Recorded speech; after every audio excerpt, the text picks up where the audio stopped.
Welcome to From Caving In to Crushing It, the podcast for those who find themselves immersed in adversity and choose to write their story instead of having others write it for them. I'm Deraney, and I'm your host. Hey, Jeff, it's good to see you. Man, Drew, good to see you too. Thanks for coming on. And I was thinking just, before you came on, how I think it's pretty cool that, you and I, we could know somebody for so long, and then we meet someone only for a couple weeks, and it feels like we've known them for a long time. And I remember that when we first talked, we were on the phone. I know I was in the parking lot waiting for my daughter's field hockey game, and I did not want to cancel on you, but we had the best conversation. I learned so much about you. I figured, I got to have him come on. I mean, basically, I'm 55. You're like 30 years younger than I am, right?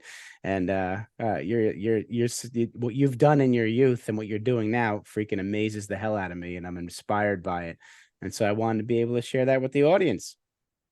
Man, thank you so much. I appreciate it. It's great to be on. Thanks for having me. Looking forward to it.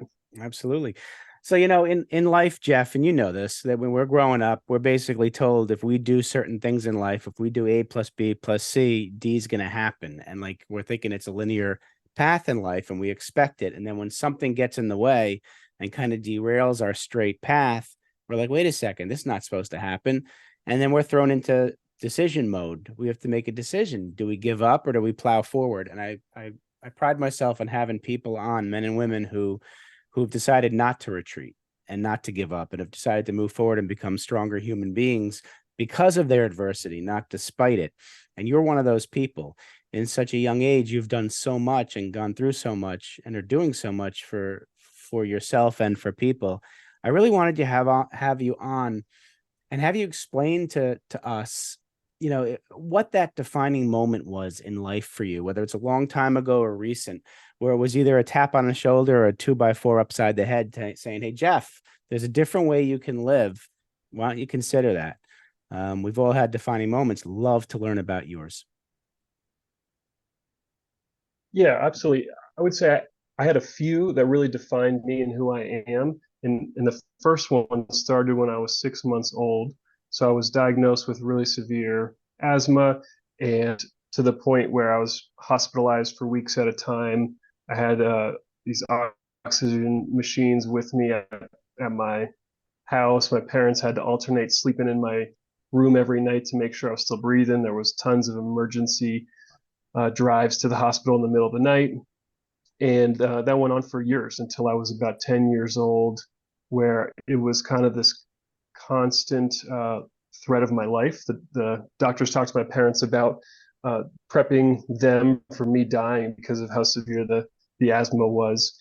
And through that experience, I think what I gained was an appreciation for life, because it wasn't right off the bat, it wasn't promised to me. Mm-hmm. And so that helped me just realize this every day is not given to you, and I want to really take advantage of this life that I have. And so that was really helpful at a young age to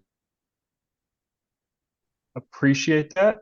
Mm-hmm. It helped me to just want to do everything. I felt like, man, let me try everything, because it doesn't matter if I fail, because I'm not even supposed to be here. So it took away a lot of that kind of pride I had of, hey, let me try new sports, or let me try different clubs, or let me try different activities. And I just started doing all that stuff. Right. Then another defining moment happened. This is now years later in my 20s. I was 20 years old. And so high school athlete, played 3 sports all through high school. And then I was doing a semester abroad in Australia, and I had a really bad accident where I broke both of my legs flying off of an overpass. I was 2.5 stories high, and that landed me into hospital for weeks, and the most independent I'd ever been. I'm 20 years old. I'm in a different country. I'm doing the semester abroad thing. And then I had my identity kind of wrapped up in a lot of that, plus being this athlete. And then as soon as, this accident happened, all of that came crashing down. I couldn't walk. I was in a wheelchair for 6 months. I had needed help for everything. Oh man, and it just broke me because I realized that I started to put my identity back into these worldly things. And so that was a huge defining moment where all that got stripped away and really was a faith builder. It was like, all right, Lord, who am I without these external things? Right. How'd that Because the happen? doctors were telling me I'm not going to be able to walk again. Yeah. You fell off at, what you said, Yeah, two-story. Had that, you were riding a bike or something? What was? no, so it was nighttime in the city. I jump over a barrier to get onto a sidewalk, Yeah. or sorry, from the sidewalk to a barrier, over the barrier onto the road. Walking across the road, a car comes. So nighttime, headlights in my face. I jump over the other barrier to not get hit by the car to get back onto the other side sidewalk. Yeah. But it was actually an overpass, and I fell two Oh and a half my stories and crushed my legs and all that stuff. God. Jeez. Yeah. Certainly not what you Yeah. were So that was, expecting. Oh my God. oh no, you know when you don't think there's any more step in the stairs, and then there's like one, or there's, yeah, one more, and you're like, oh, and Yeah. it's like 6 inches of like, oh my Uh-huh. gosh, what was that for, like, 30 feet or whatever. So it was Holy really scary. But jeez. Wow. so yeah, that was a tough period of time. Just felt like I lost my full identity, and by the grace of God, I'm fully healed and able to run and walk and still can dunk a basketball and do all that stuff. But it was in that hospital bed where I was like, this is not going to define me. I'm not Mhm. going to let this break me and hold me down. And just, man, I spent years rehabbing to Yeah. get back to being college athlete and all that, and being everything else I've wanted to be. Must have messed up the time abroad. Yeah, it was towards the end. I couldn't even go to some of my classes because they weren't wheelchair accessible. So I'm like, I didn't know anything about being in a wheelchair, but it gave me a deeper appreciation for sure for people with needs, with handicap needs and stuff. Like just the way people treated me as if I was kind of less than because I'm in a wheelchair and I'm trying to navigate a city when there's curbs and I can't even get up a curb by myself and all kinds of Yeah. stuff. So that really humbled me and taught me a lot for sure. Absolutely. So after that time was over and you come home from Australia, what happened then? All right, so home from Australia, finished college, graduate. Now I'm, see, 21, 22, and graduate with a business degree. I really love and have a passion for business. But my whole life, I've also really loved mentorship and mentoring kids. And so Right.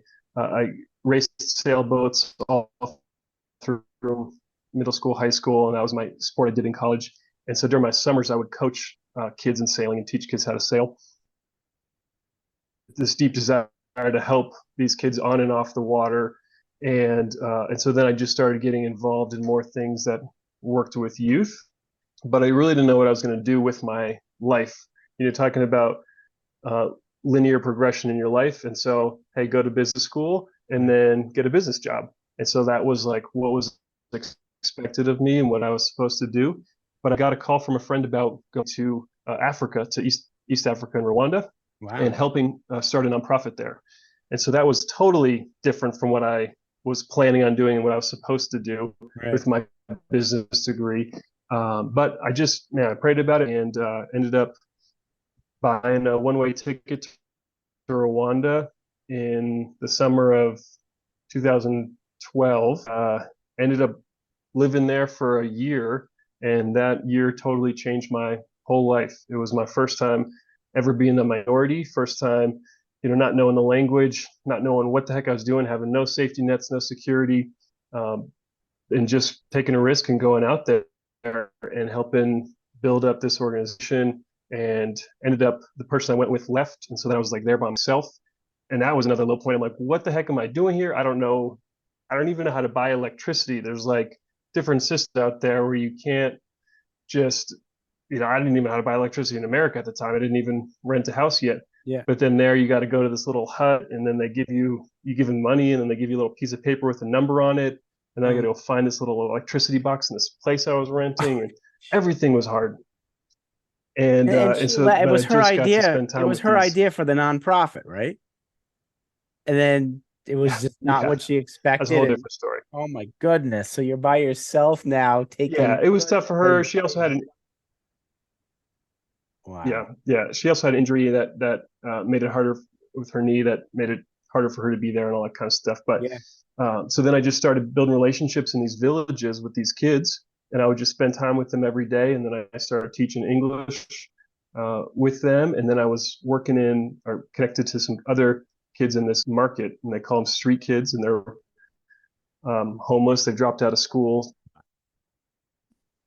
a lot of times in the second grade, so really educated, but they don't have parents. They're orphan kids, and there's no orphanages in Rwanda, so they just sleep under bridges, kind of band together to help each other out, and they will do any kind of manual labor for work, and they'll unload trucks at that kind of thing, but they're treated terribly.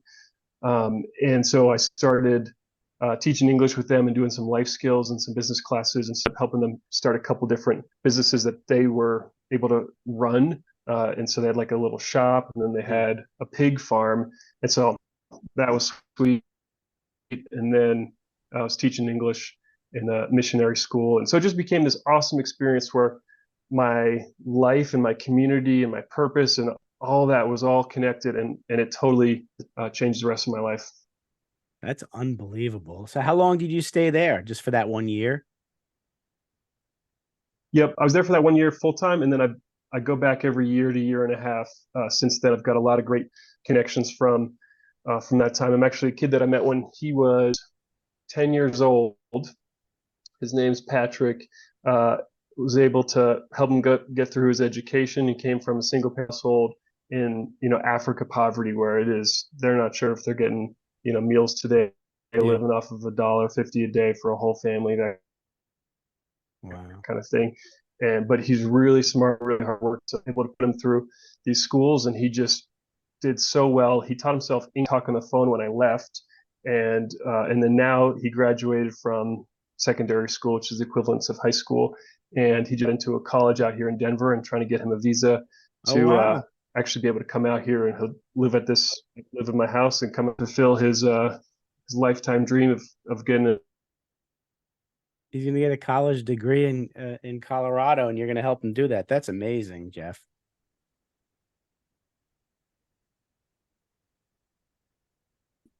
benefit and affect his community back in Musanze, Rwanda. Because unemployment is like 60% over there. But if you Wow. got a college degree, you have a lot more opportunities, especially if it's from America, for sure. Got a lot more opportunities to be able to make impact and change in his home country. That's great. What a great story. So what are you working on now?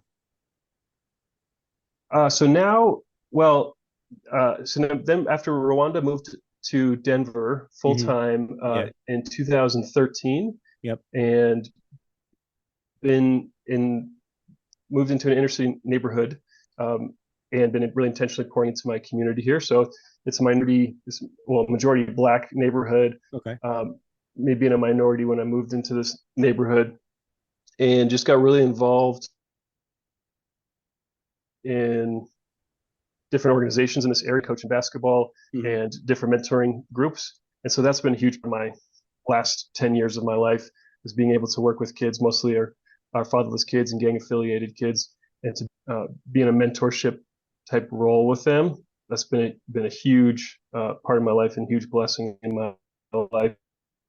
And then outside of got a digital marketing company called Slant Marketing, and a real estate investment fund called Generational Wealth Partners. So I can share about any of those things. Wow. Well, what I find amazing is you go out to Rwanda and you had no choice but to be a minority in an area where there was a ton of poverty, and you helped people. Then you come back to the States, and again you have a choice, and you could have chosen to live wherever you wanted, and you chose to live in an inner city around those who are less advantaged, and you're able to do the same thing for them that you did in Rwanda, and you chose to do that. Now I find that amazing and fascinating. And you chose to be the minority when you came back to the States, and it's amazing what you're able to do and help them. And I'm sure they're very appreciative of that. But it's got to be different for you being back in your home country, and then you're in an area where you are a minority, and you're receiving some of the uh the reciprocated kind of how how those kids are treated when they're minorities. So how does that feel, or like how did you handle that? Rwanda really gave me a lot of training for that because I would be walking through these villages, only white person that's ever been in some of these remote villages. Right, the whole village comes running up to see this person I've never seen before. Right, they're tracing the veins on my arms because they've never seen veins through white skin, and Yeah. petting my leg hair and all this kind of stuff. You get invited into houses, and then you just have 100 people just staring at you. No one can speak English. They're just staring at you. Right. And so I got used to being a minority or the outcast or Yeah. whatever. And some of those are the different person in those scenarios. And so they're coming back in English and everyone was nice. So it was very, a lot easier, I guess, to kind of get involved into this community. Even though there's still challenges and there's still a lot of conflict between race in this day and age. Right, I've been in this community through the George Floyd stuff and everything, and so Right. there's still a lot of distrust between different racial groups. But it's been a huge blessing to get to be a part of this community. That's great. What are some of the things you've been able to help the youth in your hometown, where you're living right now? What are some of the like cool things you've been able to do for them? Yeah, I think man, a bunch of stuff. Really, what mentorship is all about is to be able to listen and encourage, and Mhm. that's what my role really is in these kids' lives. It's nothing else besides listen to you. I want to listen to you. I want to encourage you. I think where our lives intersect and where we've got some commonality is I had a lot of times, even though I grew up in a totally different background and white suburban upper middle class neighborhood and all that stuff.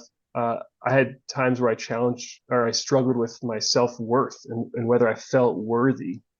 Mhm. And I think that's the core issue with a lot of these kids too, especially if they're coming from fatherless homes. If they have these father wounds where their dads, leave them, Mhm. man, that just leaves this huge hole in their heart of Right. worthy. I had taken take groups of kids up to camps up in the mountains, and it's really fun because they're all these inner city kids and gang members and all stuff, and they go up to the mountains and they turn back into kids again where they're like afraid of, is there a bear out here, or they're like jumping on the grass because they're so used to cement that the grass is like a trampoline to them, and you just seeing them in those environments. But it also gives us this time to have some real deep conversations. And one conversation in particular is late at night. This one of my guys was just bawling his eyes out, crying. Mhm. And I didn't know at the time somebody else comes grab me and says, "Hey, this kid's calling for you." I go there. I just sit right down next to him. I don't even know what he's crying about. He just puts his head in my chest. A 17-year-old big dude, and he's just bawling his eyes out and just drenching my shirt of how much he's wailing. He can't even talk. He's crying so much. And minutes and go by, and he finally is able to kind of breathe and talk. And then the one thing he says is, "Why doesn't my dad want me?" Oh, And geez. that is what, man, this core wound he has, where his dad lives 15 minutes away from him his whole life, but has never been a part of his life, never come see him, never been there for a birthday, never picked him up to go fishing or whatever. Oh my And goodness. so it's just these deep core wounds. Yeah. And so anyway, that's what I get to do is I get to be there to listen, encourage, and to just love on these kids. Wow. Oh man, I can't even put myself in that kid's shoes. And I think taking him out of his element into the mountains allowed him to really feel safe to let his emotions out. How many of us don't do that, you know? And Yeah, we talk. I talk a lot about that. Is it's when they're out here in the city and in their schools and their gangs, whatever, they put this mask on, of and course. this mask is, I'm so hard and so tough. I don't have any feelings. Everything's fine. Yeah. And then when they get to be out of that environment, whether it's at my house or up in the mountains or whatever, they get to take this mask off and they get to be kids again. They get to be vulnerable and they get to be real, Yeah. and then they get to share these deep core wounds, and to be able to then start processing through this traumas that they've Mhm. had, just things they've been exposed to be able to work through it. One of the things I think about is the greatest gift you can give someone is to make it feel safe enough Mhm. to for them to share the things they don't want anyone to know. right? So there's a Absolutely. lot of kids that fall into this category. They don't want people to know how much their dad hurt them by not being there, or how much their dad hurt them because they were there and they, Mm. abused them and all this other stuff. Or I got, man, one of my boys shared that when he was 4, he got his mom. His dad has never been in his life. His mom left him in a motel for 3 days without any food or water, Whoa. and he had a 2-year-old sister. He was 4 years old, taking care of this 2-year-old sister, not knowing if his mom would ever come back, right? Starving and all this stuff, and so there's just these deep core wounds Oh my God. these kids have, and then they don't have anyone to share to and process through that with, and so that's something that I get to do. So going back to the young man who's upset because why does my dad not want me? Do you, knowing that he's the father's 15 minutes away, do you ever have like an inclination to go in and talking to the father? Or you like, where are your boundaries? Like, what limits do you have to put on yourself? How does your heart not like pull you? I don't know. How do you do it? Yeah, absolutely. I definitely have talked to a lot of parents. I think part of having a relationship with these kids and young men, a lot of them are 17, 18, 19, 20, but even having a relationship with them is being able to know their whole family. And part of Black culture is, get to know the whole family and everything. So Yeah. there is a lot of that. This kid in particular that I shared in the story, his dad has 20 other children. So 19 others, 20 total kids, Oh my God. um, between I think like 12 or 15 different women. And so it's just like it's a totally different world. Right. And I've never gotten to meet him ever. Right. So to be able to have that conversation, but there's other kids where I do get to know their dads Yeah. who their story is the same. Their dad wasn't there for them. They've never Mm. been parented. They've never had a father to know what it's Right. like to father. And I'm seeing this now a couple generations because I've been doing this long enough where some of my kids, one of my dudes had a kid at 15 and he's 20 now. So he's got this 5-year-old and he's not really doing a good job being in his life because I know his story and his dad was never in his life. Yep. His dad was living at his girlfriend's house and he was staying in a house by himself that they just rented, and he had to fend for himself. And so he ended up dropping out of school to sell crack so that he could buy food and groceries for himself. Never got his high school education, Wow. never been parented, and so has no idea how to do that for his own child. Unbelievable. Yeah. And since it's perpetual, how do you, I mean, you're working hard to like hopefully stop that pattern and be in that stopgap for these kids. It's amazing. I'd love to see this turn around for the better, on a consistent basis. And if there are more people like you, Jeff, maybe that can start to happen. I give you a ton of credit, my friend. And I appreciate it. Yeah, I mean, that is really what I want to be, is a hope dealer. And so somebody that is giving them hope to then want to change their own lives. And I'm seeing a ton of that. There's a lot of kids that when I first got to know them, they were gangbanging, getting money illegally, a lot of drugs, unfaithful to their girlfriends, and just this lifestyle of debauchery. To Mm-hmm. now, and he's working at the airport at an airline. He's been there for uh, months and months and months in a row now, which is a huge win to be able to stable job.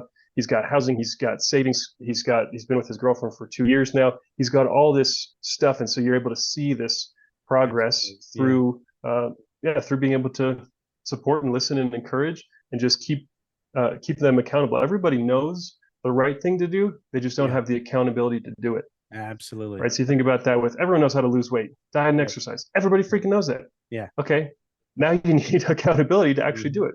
Right. Absolutely. People know how to, get jobs and have a good life. They need the accountability. Somebody that cares, loves them, will walk with them to do it. And these kids don't want this life. No, Kids don't run to gang life. They're, no. they're actually just running away from their current life. Right, And so exactly. nobody wants to have Mhm. that type of lifestyle. Everybody needs to be loved Mhm. and to Mhm. be cared for. And if they're not getting that at home, then man, these gangs are knocking down the doors saying, "Hey, come be a part of this. Yeah. Hey, this Well, brotherhood, this group of exactly. people that cares about you, and we're Yeah. gonna ride or die together." Da da da. And then all of a sudden, oh yeah, I need that. I need that in one of the gang because I'm running from everything else. And so that's a big part of it too. They don't want to be in those lifestyles. No. Certainly don't. Wow. Jeff, this is an amazing story what you're doing now. And I know when you came on, you wanted to talk more about this than what you're doing professionally. I do want to give you an opportunity to mention what you're doing professionally if you want. If not, I totally get it. Do you want to let people know a little bit about or how to reach out to you? Because people are grasping the essence of Jeff Hahl right now. So they may want to get in touch with you. What is the best way? Yeah, absolutely. Thanks. I'm super passionate, as you can see, about mentorship, and I love that. I'm also really passionate about business. That I get to do both of these. My actual job is this digital marketing company. It's called Slant Marketing, and so we help new and medium-sized businesses grow and scale. And so we do everything from building their websites and their online platform businesses and grow their businesses. And so I love that. That's getslantmarketing.com. And then I also have an investment fund called Generational Wealth Partners. And so that is something I've also been really passionate about, is investing in real estate and in businesses. And so in that fund, we build ground up development of large residential apartment buildings in 4 different states. And so there's an opportunity for investors to be involved in some of these deals and sharing the profits. And so that's been a huge blessing for me too. And so that's thegenerationalwealthpartners.com. But I can also give you my email. But what I also love about these is I get to link these 2 lives together. And so I've got an internship program with Generational Wealth Partners that is teaching these kids about how to save money. I mean, these kids have never seen savings. They've never seen people with stable jobs. They've never seen education and all this stuff. And so I get to have them walk with my actual company to see, hey, here's how I bought my first house. Here's how you roll equity into the next deal. Here's how you save and invest. And here, come meet the network that I've been able to create and hear from these other these big multimillionaire people with all these companies and hear what they're saying. Yeah. And so that's been awesome to be able to kind of marry these 2 lives together, where it's not gang life. It's like now they're bringing them all together and just infusing these 2 lives together, which I love. Yep, you are. You're providing hope for these kids, which is wonderful. Absolutely. So I have 2 questions to wrap this up. My first question to you, Jeff, is you have an opportunity to sit down with young 7 to 10-year-old Jeff, and you want to give him advice about life. What are you going to tell him? Man, I would say at 7 and 10, I was still, just a lot of my life, I was worried about what my future would look like. I just kind of want this to keep achieving and keep doing and growing. And part of that would just stress me out of like, what is the future going to look like? I read back through my old journals, and most of my journals is like stressed about, all right, hitting this next goal and this next thing. And so that's what I would tell my younger self is like, hey, stop stressing about the future, like live in the moment and enjoy it more. That's great. All right. So shift, now you put your business hat on and you're talking to young Jeff, the young businessman, young entrepreneur, and you want to give him advice about business. What are you going to tell him? Your network is your net worth, right? And so you've heard that term before, but I would just continue to encourage myself and others. You've got to pursue mentorship and growing your network, because that is really what opens all the doors to opportunities, is these deep relationships with the right people. Love that. Love that. Well, Jeff, I want to thank you for coming on, man. I'm glad you're in my life. And if I remember correctly, RJ Johnson introduced us, correct? Yep. All right. So we got to thank RJ absolutely for the introduction. There's a reason why we know each other, Jeff, and we're going to keep the relationship and conversation going. Keep doing what you're doing. You're a great human being and you're bringing so much value to other people's lives. Keep doing it, man. Man, thanks, Drew. Thanks for having me on. I really appreciate it. Absolutely. So take care, everybody. Thanks so much for listening. If you enjoyed the episode, please subscribe and give us a review to help others find it. I'd like you to answer this question. Are you living the life you want to live, or are you living the life others want you to live? I'd like you to think about that for a second, because I strongly suggest you live the life you want to live. If you want to learn more about what I stand for and my services and how I'm able to help many men get out of their own way, please go to my website at www.profitcompassion.com. Feel free to also email me at drew@profitcompassion.com. I'd love to have a conversation with you. Take care of yourself and choose to write your own story instead of letting others write it for you.